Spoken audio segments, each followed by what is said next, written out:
सोना कितना सोना है, सोने जैसा तेरा मन। ये सोने का जो लोन है, गोल्ड लोन, जबरदस्त बिजनेस है और ये चीज मनप्पुरम और मुथूट ने साबित कर दिया। ऑल ओवर इंडिया में इनके ब्रांचेस खुले हुए हैं। लेकिन क्या होता है, हर जगह पे जहां पर कोई चीज बड़ा होता है ना, कुछ सुविधा असुविधा होती है और उस समय उसको हैंडल करने के लिए या कैटर करने के लिए कोई दूसरा ऑर्गेनाइजेशन भी फलता फूलता है। तो मैं आपको बताना चाहता हूं, आज निधि कंपनी के स्ट्रक्चर और मुथूट या मनप्पुरम या इस तरीके के कोई भी एनबीएफसी, बेसिकली ये दोनों नाम सबसे बड़े हैं। तो ये मेरा ओपिनियन इसीलिए क्योंकि मेरे पास में जितने लोगों के कॉल आते हैं, जो इन्फॉर्मेशन हमारे पास में आता है, जो प्रैक्टिकल एक्सपीरियंसेस लोग हमारे पास में लेकर आते हैं कि सर हमको क्या सुविधा और असुविधा हो रहा है, उसके बेसिस पे मैं आपको बताना चाहता हूं कि आजकल जब भी कोई गोल्ड लोन छुड़वाने जाता है ऐसे मुथूट या मनप्पुरम में, तो उनको काफी हैरेसमेंट फेस करना पड़ता है। सबसे पहली बात बता देता हूं कि 3 महीना हो गया तो तुरंत गोल्ड को सेल कर देना है। अब इससे क्या हो गया, बेचारा जो गोल्ड लोन लेता है ना, वो अपनी बीवी से मांग के बता के लाना पड़ता है, क्योंकि सोना कोई भी अपने जेब पे रखता नहीं है। जो उनकी बीवी होती है वो तिजोरी में संभाल के रखती है और वो एक जीवन का बहुत इंपॉर्टेंट हिस्सा रहता है, क्योंकि बार बार शादी होती नहीं, शादी के समय का सोना रहता है और बीच बीच में बहुत मेहनत करके रिक्वेस्ट करके पति से 2-2 साल बोलने के बाद में जो सोना खरीदते हैं, ये वो सोना है। अब वो सोने अगर बिक गया तो पति के साथ में उसकी रंजिश हो जाती है, पति दुश्मन जैसा दिखने लगता है और कई बार तो लोगों का घर भी टूट जाता है। तो क्या कोई कंपनी के कारण, किसी लोन के कारण घर टूटना चाहिए? तो ये जो समय नहीं देना बहुत बड़ा प्रॉब्लम है। किसके लिए?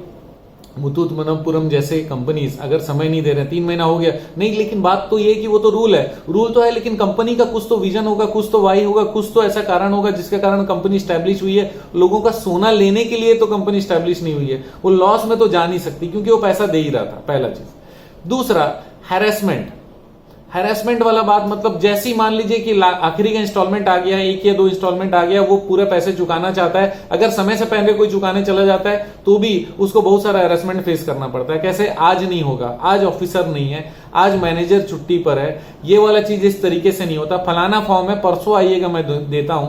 इस तरीके से उसको डिले करने से क्या हो जाता है, अगर वो 10 दिन बाद अगर पूरे पैसे चुकाता है, जो कि आज उसके पास पैसे हैं, तो फिर उतने का उसको ब्याज और एक्स्ट्रा लग जाता है। दूसरा कंडीशन ये कि अगर आखिरी इंस्टॉलमेंट है, उसको देकर हमको सोना छुड़वाना है, अब वो पैसा तो उसने ले लिया, लेकिन उसके बाद गोल्ड छुड़ाने के लिए 3 दिन बाद आना पड़ेगा। हम लोग लॉकर खोलने के वाला जो बंदे हैं, वो बंदे आज आए नहीं है, तो फिर सर कल या परसों आना। ऐसे करते करते अगर 1 हफ्ता निकल गया तो हो सकता है कि उनको वापस से पैसे की जरूरत पड़े, तो उस 1 हफ्ते तक उनका सोना ब्लॉक है, उनके हाथ में पैसा भी नहीं है, और हो सकता है कि वो पैसा किसी और से मांग कर लाए थे।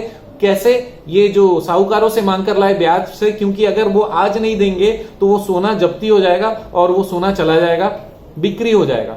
तो वो बेचारा कहीं से ब्याज से मांग कर लाया कि मैं 2 दिन के अंदर में आपको दे दूंगा, क्योंकि एक जगह से छुड़वाकर किसी और जगह पर रख के वो साहूकार का पैसा देने वाला था। 1 हफ्ता अगर घुमा दिए तो बेचारा मर गया।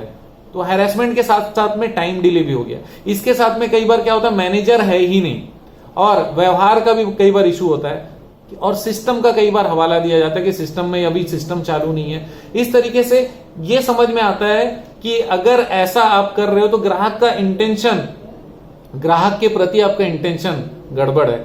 आपको सोना खाली खींचना या फिर उससे लेने का शौक हो रहा है। और अगर ऐसा है तो मैं नहीं बोल रहा हूं कि आप एनजीओ हो, क्या हो आप एनजीओ, तो मैं नहीं बोल रहा हूं कि आप एनजीओ हो या सोशल सर्विस कर रहे हो। मैं ये कहता हूं कि ह्यूमन बिहेवियर होना चाहिए। अगर सिस्टम से हो रहा है तो तुरंत हो जाना चाहिए, अगर ऐसा नहीं हो रहा है तो प्रॉब्लम है। पहला चीज, निधि से कंपैरिजन में क्यों करना चाह रहा था, देखिए निधि में क्या होता है, नॉर्मली 3 महीने का टाइम निधि में भी है, लेकिन निधि वालों के पास ये ऑप्शन है कि वो थोड़ा समय और लगा लें। उनके पास में स्ट्रिक्टनेस उतना है नहीं, गोल्ड को तुरंत बेच नहीं देते हैं, वहां पर साल भर बाद भी कई बार जाते हैं तो हो सकता है कि गोल्ड मिल जाए। कई बार मैक्सिमम गिरी हालत में 1 महीने तो कोई भी एक्स्ट्रा देता ही है, जो कि आपको मनप्पुरम मुथूट में मिलेगा नहीं। यहाँ 3 महीने भी एक्स्ट्रा दे सकते हैं, तो इससे क्या हो जाता है कि लोगों को लगता है कि भाई ये पैसा ले नहीं लेगा। दूसरा चीज ये कि आपको कहां पर जाना पड़ेगा, ब्रांच में जाना पड़ेगा पैसा चुकाने के लिए। अगर आप नहीं गए या लेट हो गया तो पेनल्टी एकदम तत्काल जुड़ने लग जाता है, और आप जैसे छुड़ाने जाओगे तो उस दिन दुनिया भर के पेनल्टी चार्जेस, फलाना दिन और इतने इंस्टॉलमेंट के समय में वो होता है, वो सारी चीजें जोड़ के और बिना कोई कंसेशन किए आपसे पैसा लिया जाएगा।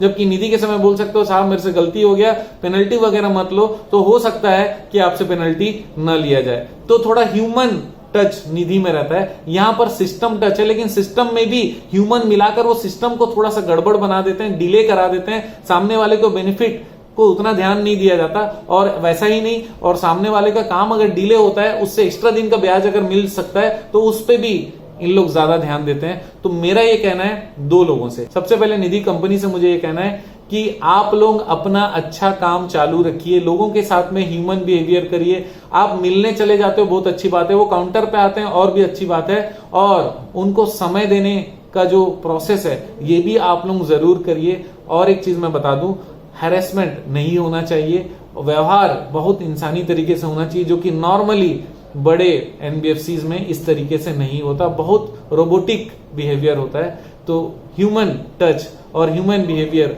ज्यादा अच्छा होने की पॉसिबिलिटी मेरे पर्सनल ओपिनियन में, क्योंकि ये पूरा वीडियो ओपिनियन पे टिका हुआ है, तो मेरे पर्सनल ओपिनियन में निधि में संभावनाएं ज्यादा है। निधि में लोगों का ये सोच है कि ये पैसे डूबने नहीं चाहिए, ये गोल्ड डूबना नहीं चाहिए। वो ये नहीं चाहते कि सामने वाले का गोल्ड चला जाए। ये अच्छी बात है कि वो गोल्ड छुड़ाए फिर से वो लेने आ जाए जब भी उसको मुसीबत हो, और भगवान करे मुसीबत ना हो, कोई बड़ा संभावना हो जाए उसको व्यापार करने का और उसके लिए उसको जरूरत पड़ जाए, हमारे लोन से उसका कोई व्यापार चल जाए, वहां पे 4-6 लोगों की नौकरी लग जाए। ये जो विचार है, ये विचार आगे बढ़ाता है। मैं बोलता हूं कि निधि कंपनी जबरदस्त ग्रो कर सकती है, जबरदस्त काम कर सकती है, और इस गोल्ड लोन के बिजनेस में बहुत बड़ा नाम कर सकती है। और आप किसी को भी कंपटीशन दे सकते हो, किसी को देखकर डरने की जरूरत नहीं कि वो बड़ा है कि मैं बड़ा हूं।